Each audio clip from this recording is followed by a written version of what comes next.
for India, the central risk always is that we are a young country with a lot of people entering the labor force.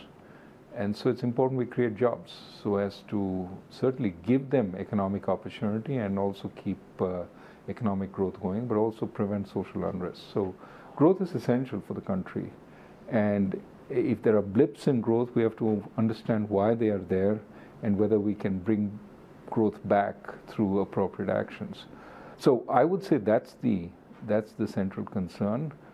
In terms of the areas, private investment, we need to revive that more strongly, understand why exports are slowing down, revive exports to the extent possible if it requires actions. And it seems that it's idiosyncratic to India because the rest of the world is growing exports more strongly.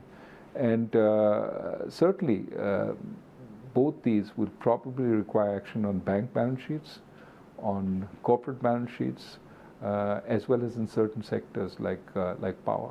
Coming to the aspect of a government having a strong political capital, you also mentioned in a couple of your speeches that how strong governments may not necessarily do the right thing. Are we seeing some of it in India?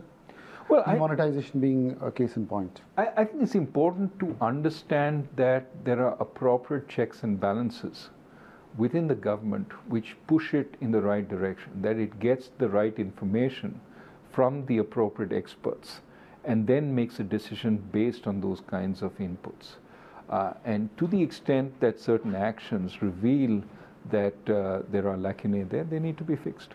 In terms of policy tightening, what would you tell central bankers? Would you ask them to take that one final review before they announce this decision? Because it can't be a unilateral movement because you're saying there's leverage and you borrow and then this thing. So if chain is broken, then we may just go back to the days of 2008? Yeah, but I'd say everything has to be done in a measured way, well advertised. But that said, the longer you wait and the longer the market gets the sense that the first sort of sign of trouble you go back, the more it gets reinforced in its view that liquidity is forever, that we are in essentially a form of QE infinity. And I think that is extremely dangerous because that then says, you know, come what may, the central banks will come to the rescue. I don't have to worry about leverage. Let me pile on some more. So I would say now that we've started the process of exit, go back to something which looks a little more normal in terms of interest rates. Yes, there'll be a few headwinds, but at least that will imply that the period of unlimited liquidity has come to an end.